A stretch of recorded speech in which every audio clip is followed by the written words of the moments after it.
Bonjour, je suis Emma, votre copilote personnel.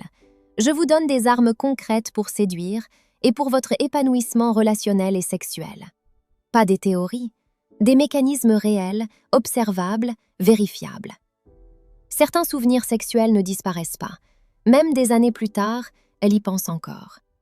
Pas forcément avec regret, pas forcément avec amour, mais il reste. Si tu veux comprendre ce qui marque réellement une femme et ce qui ne laisse aucune trace, tu es au bon endroit.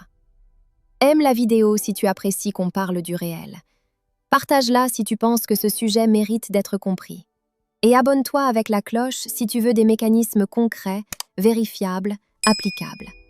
On va parler de faits observables, de psychologie, de dynamique émotionnelle, pas de fantasmes masculins.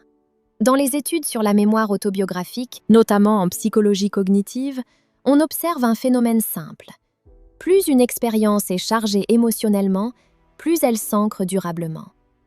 Le cerveau libère de la dopamine et de la noradrénaline lors d'expériences intenses. Ces neurotransmetteurs renforcent la consolidation de la mémoire. Ce n'est pas le nombre de rapports qui compte, c'est l'intensité du moment. Exemple réel. 2 scénarios. Elle couche 10 fois avec un homme stable, gentil, prévisible. Elle vit une seule nuit avec un homme avec qui la tension était électrique, interdite, imprévisible. Des années plus tard, ce n'est pas forcément le partenaire stable qui revient dans ses pensées. Pourquoi ? Parce que le cerveau encode davantage les expériences associées à la nouveauté, le risque, l'incertitude, la forte charge émotionnelle. C'est observable, c'est mesuré. Un souvenir sexuel devient obsédant quand il crée un contraste fort avec le présent. Des recherches en psychologie sociale montrent que notre satisfaction actuelle est relative. On évalue toujours par comparaison. Si une femme vit aujourd'hui une relation stable mais émotionnellement plate, un ancien souvenir intense peut prendre de la valeur. Ce n'est pas forcément que c'était mieux, c'est que c'était différent. Exemple concret. Elle se souvient d'un homme qui la regardait comme si elle était la seule femme au monde. Aujourd'hui, son partenaire est respectueux mais distrait, absorbé par son téléphone. Le cerveau amplifie le souvenir passé, parce qu'il contraste. Ce mécanisme est le même que celui observé dans les études sur la nostalgie. L'émotion filtre le souvenir. On garde le pic. On oublie le reste. C'est probablement le point le plus important. Les études sur le renforcement intermittent, issues de la psychologie comportementale, montrent qu'une récompense imprévisible crée une dépendance plus forte qu'une récompense constante. C'est le principe des machines à sous. Appliqué aux relations, un homme chaud-froid, présent puis distant, passionné puis silencieux. Ce type de dynamique crée un attachement neurologique plus fort qu'une stabilité linéaire. Pourquoi ? Parce que le cerveau cherche à résoudre l'incertitude. Il veut comprendre. Il veut gagner. Un souvenir sexuel vécu dans ce type de dynamique peut devenir obsédant. Pas forcément parce que l'homme était exceptionnel, mais parce que la relation activait en permanence le circuit de la récompense. C'est mesuré en neurosciences. Ce n'est pas romantique, c'est biologique. Ce qui hante parfois une femme, ce n'est pas l'homme, c'est la version d'elle-même qu'elle était avec lui. C'est un point fondamental.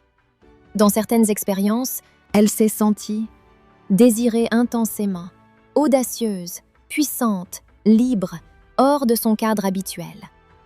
Ce souvenir devient alors un repère identitaire. Exemple, une femme très contrôlée dans la vie quotidienne, carrière structurée, image maîtrisée. Puis une relation où elle s'est autorisée à être spontanée, sexuelle, vulnérable.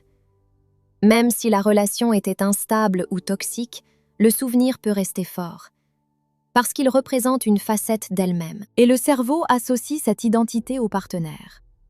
Des travaux en psychologie, notamment autour de l'effet Zeigarnik, montrent que les situations inachevées restent plus présentes mentalement que celles qui ont eu une conclusion claire. Une relation intense qui s'arrête brutalement. Un homme qui disparaît sans explication. Une histoire qui aurait pu devenir quelque chose. Ce type de fin crée une boucle ouverte. Et une boucle ouverte, le cerveau déteste ça. Il rejoue, il analyse, il fantasme.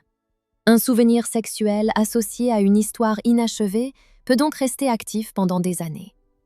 Pas à cause du plaisir uniquement, mais à cause de l'absence de résolution. Si tu penses qu'il suffit d'être gentil et présent pour marquer une femme, tu te trompes.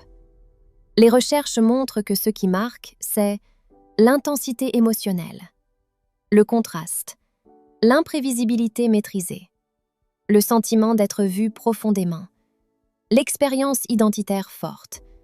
Mais attention, imprévisibilité ne veut pas dire manipulation. Distance ne veut pas dire froideur stratégique. Ce qui marque durablement, c'est une combinaison. Stabilité de cadre, intensité émotionnelle, présence réelle, un homme centré, pas un homme instable. La nuance est énorme. La vraie question n'est pas « est-ce qu'elle pense encore à lui ?» La vraie question est « est-ce que tu crées des expériences émotionnelles suffisamment fortes pour exister dans sa mémoire ?» Pas par performance, pas par ego, mais par présence réelle. Dis-moi en commentaire un mot simple, intensité, si tu comprends que ce n'est pas la fréquence qui marque, mais la charge émotionnelle. Abonne-toi si tu veux comprendre les dynamiques réelles, pas les illusions. On continue.